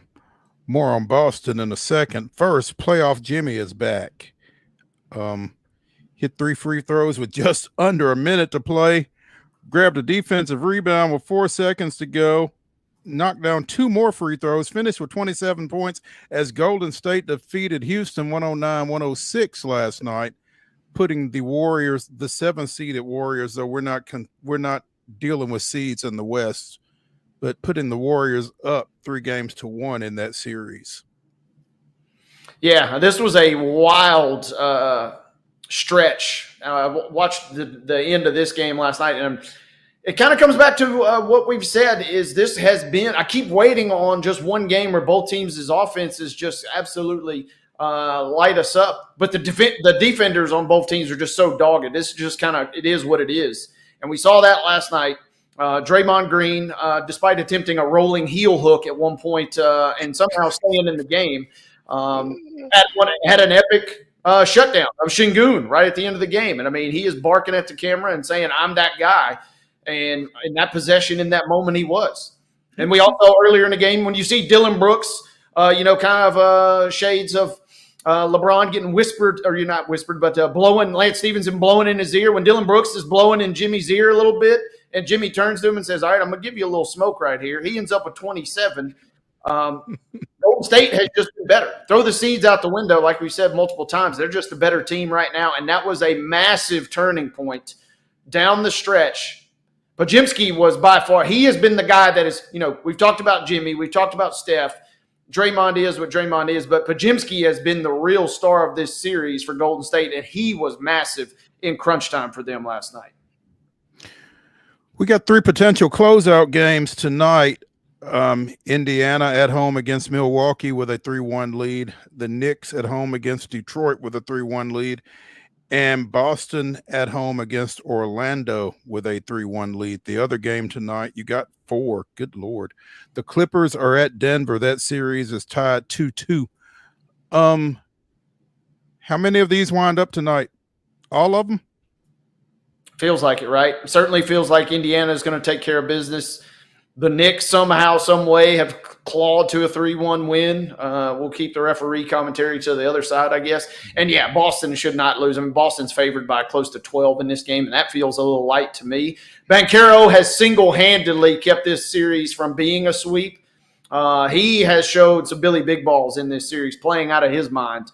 And he could be a guy that in the future – we're talking about Orlando maybe making a run with him and Wagner kind of pulling the strings. But, yeah, it's all leading up to the headliner tonight. Clippers-Nuggets, showdown of epic proportions. Feels like whoever wins this game probably going to go ahead and lose the next game. It still feels like we're on a collision course for 7, but it certainly feels like these first 3. Maybe Detroit has some sort of rally. It'd be cool to see Cade go off and maybe claw them back in it, but it feels like those first 3 in the East are going to be decided tonight. It feels like to me Detroit finds a way to force this thing back home. It'd be fun. Yeah. You have to do it in spite of the refs based on what we've seen in the first 2 games of the series. I mean, they were breathing was the call against Brunson in game 2 we saw, remember? Bickerstaff would agree with you. Yeah. Sacramento, it seems, is going to elevate interim coach Doug Christie to the permanent role after he took over back in December for Mike Brown. Sacramento finished up 27-24 with him at the helm. Lost to Dallas in the play-in, but apparently the front office out there likes what the former NBA player has done at the lead for the Kings. So, Doug Christie getting ready to get the reins of the Kings. Not don't sure know much exactly about what it means. Yeah. I don't know. I can't speak to much of him as a coach, and it was such a small sample size. But it does make you feel nice and tingly on the inside. Think about one of the all-time great Kings from back in those early 2000s teams that were so much fun to watch. He was a key part of that, and he's been an assistant for a while. It feels like they probably could have done worse. They're going to be an interesting franchise to watch going forward. They have some, kind of question marks with DeRozan, with Levine. Do they keep that nucleus together with Sabonis, the, triple-double threat virtually every night? What's their next move? They kind of feel like they have a few pieces, but not really collectively all put together. So I don't know. Why not Doug Christie, I guess, at this point, right? Sure. Yeah. You know what, Wade? The NBA might have finally hit on something. Oh? Hey, yeah. Go on. Talking about the All-Star game format for 2026. They are looking at potentially a U.S. versus world format. As a U.S. citizen, do we want that? When all the best players, do we want that as red-blooded American citizens? Just think about this. If we want that before, it'd be entertaining. But if we're looking for bragging rights, I don't know that's the best path for us. SGA dropping 40 on me don't exactly sound very pleasant right now. Does the U.S. want that smoke is what you're saying. Yeah. Joker and SGA and Wemby and Luka, come on. Be careful what you wish for, huh? I mean, you have Anthony Edwards and Ja, and then aging LeBron, aging Curry. That's a total separate show we could devote. Is who are the next young American stars? And there are not that many that you feel absolutely comfortable with, quote unquote, being, whether you want to call it face of the league or the next big thing, right? I mean, it is such an international trend right now as Giannis dunks all over you in that format. I don't know that I want that. It'd be fun as hell to watch, and the basketball would be electric. Especially, man, they would never do this in a million years, but if you give me FIBA rules and do it with the free-flowing ball and the looser restrictions around the rim, I would eat that up. But U.S. Probably better be careful what they wish for.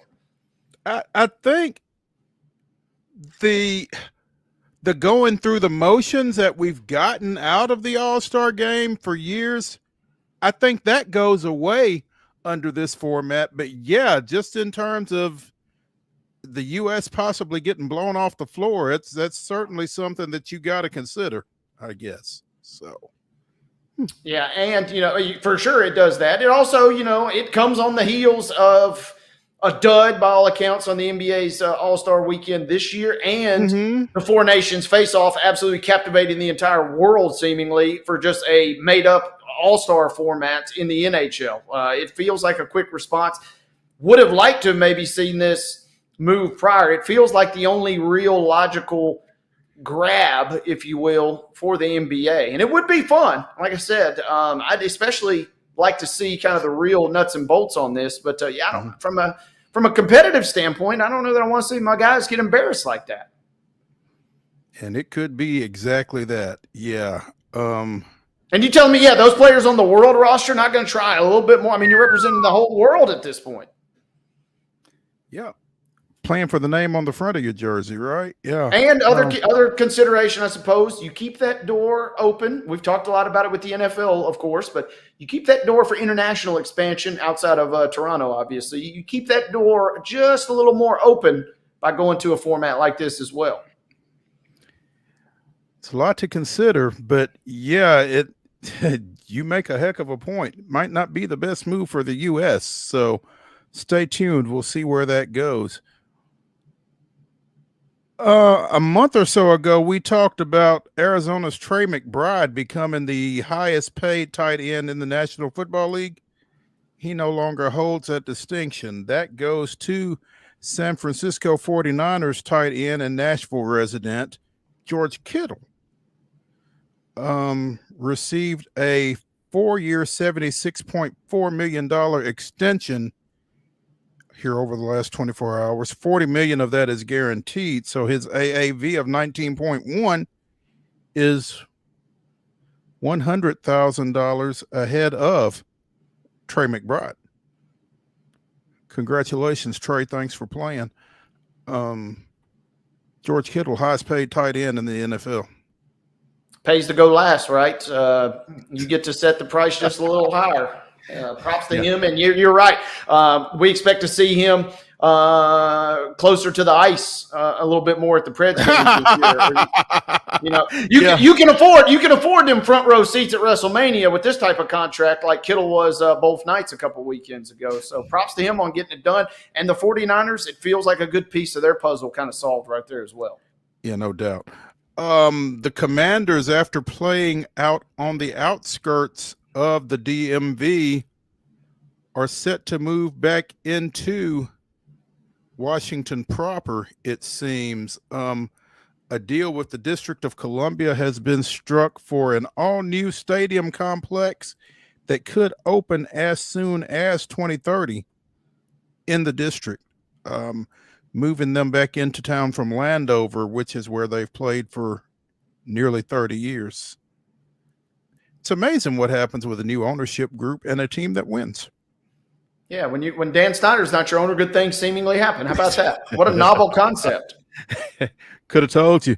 Yeah, that's great news. That's great news for the fans of DC, I think. And anytime you can further distance yourself from Dan Snyder, I think that's probably a good thing as well. So congrats to that franchise. Some good things happening for them. Now, if they can just keep Jaden Daniels healthy.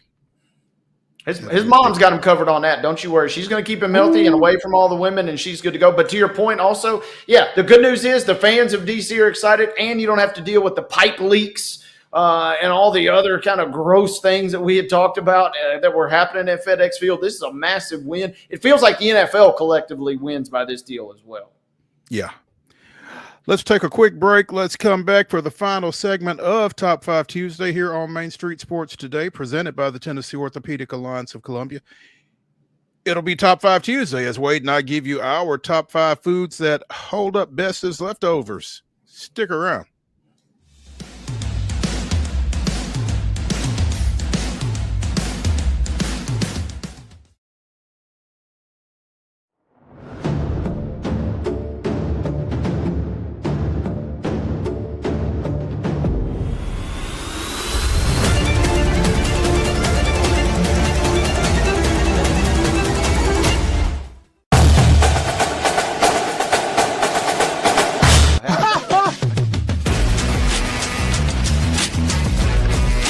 Hey, let's go Stros.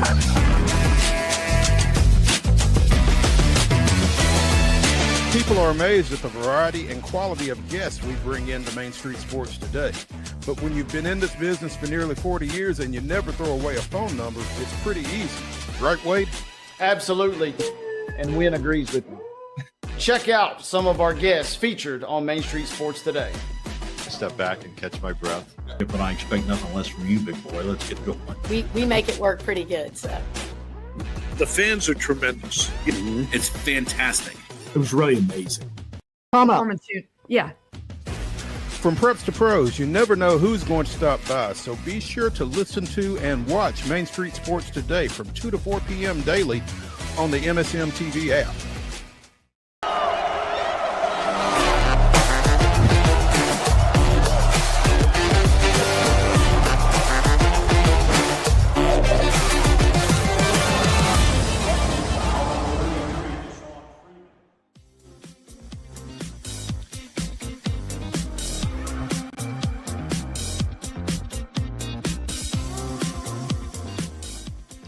It's the final segment of Top 5 Tuesday here on Main Street Sports today, presented by the Tennessee Orthopedic Alliance of Columbia. That's Wade Neely. I'm Maurice Patton, and it is time for Top 5 Tuesday. This week, Wade and I will give you our top 5 foods that hold up best as leftovers. Should be fun. Wade, floor is yours. Thank you, Mo. This is going to be a fun one, and I will go ahead and say this first and foremost. Despite picking this topic today, I don't eat a ton of leftovers, so this list is the best of the very best for me. So just know that going in. Don't you dare put any of this in the microwave if at all possible. We're going air fryer or oven. So just know that if it's on this list, this is up there. High praise for these foods. And teased this earlier, but I'm going with a little bit of an offshoot, kind of the cousin to the lasagna she mentioned. But give me a little leftover spaghetti, mom spaghetti, if you will, in particular. Mama Neely does it best. And the double dose on the marinara is always something that suffices. And if you can get the microwave situated just right, not too hot, but also not too cold, the leftover spaghetti absolutely slaps. That's got to be my number one.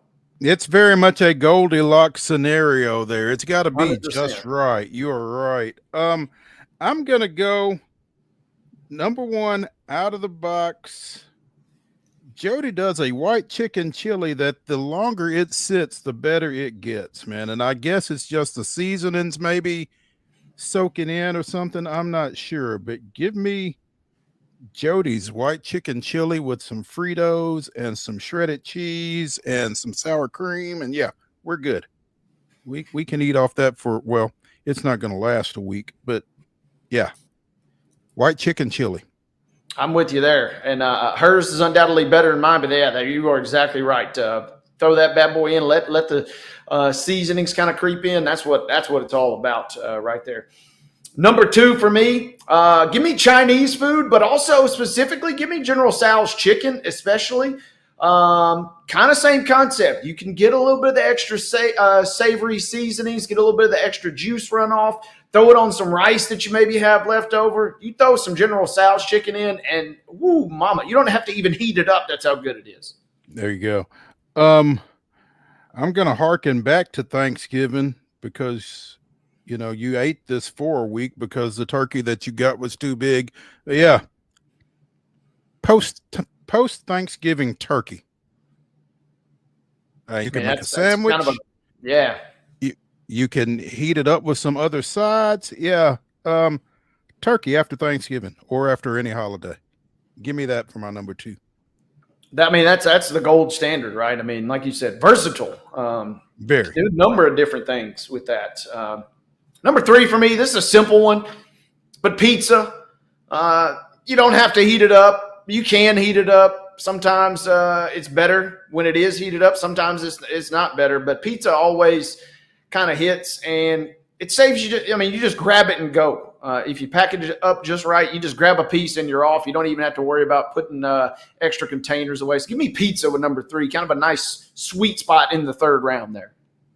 In somewhat the same vein as the chili, give me red beans and rice. Ooh, mama. Yeah. Again, when it gets a little time to sit and marinate and pour that over your rice, you're good to go with that sausage in it. Yeah, give me that. That's my number 3. I'm with you, and I'm rolling right in the same boat. This is one of my favorites. But leftover Thai curry, you can sub in whatever protein you want. But I've done chicken and I've even done tofu, and they all slap the next day because to that point, whether it's a soup base, whether it's a chili type base, the Thai curry, the extra paste that kind of just seeps in there. Oh man, it tastes better oftentimes the second go around than it does the first. So give me the Thai curry right there at number 4. And I think the one thing that all of these kind of have in common is the chance to kind of sit and rest, maybe. I'm not sure, but give me pot roast at number 4. Don't get that's it a good often, call. but yeah, particularly when you've got it with the potatoes and everything cut up in it and it's all cooked together and it just sits and again, sits and rests and soaks everything up. Yeah, pot roast, number 4. Up next for me, I need something to kind of round out this lineup here that I've assembled for myself. So I'm going chicken salad at the end. I don't make this very often, and I don't necessarily think about it as a leftover, but I just feel like I've got too much heat kind of on my plate right now with spaghetti, Chinese food, Thai curry, and pizza. I need something to kind of cleanse the palate a little bit, and chicken salad feels like it's speaking to me. You could do worse for leftovers and very versatile, kind of like our turkey example earlier. Very versatile. In fact, I don't really care for giving out free plugs, but we like chicken salad chick around here and the different varieties that you can get. There's so much you can do with chicken salad. So yeah, absolutely. That's a great go right there. I'm not a big soup guy, but loaded potato soup,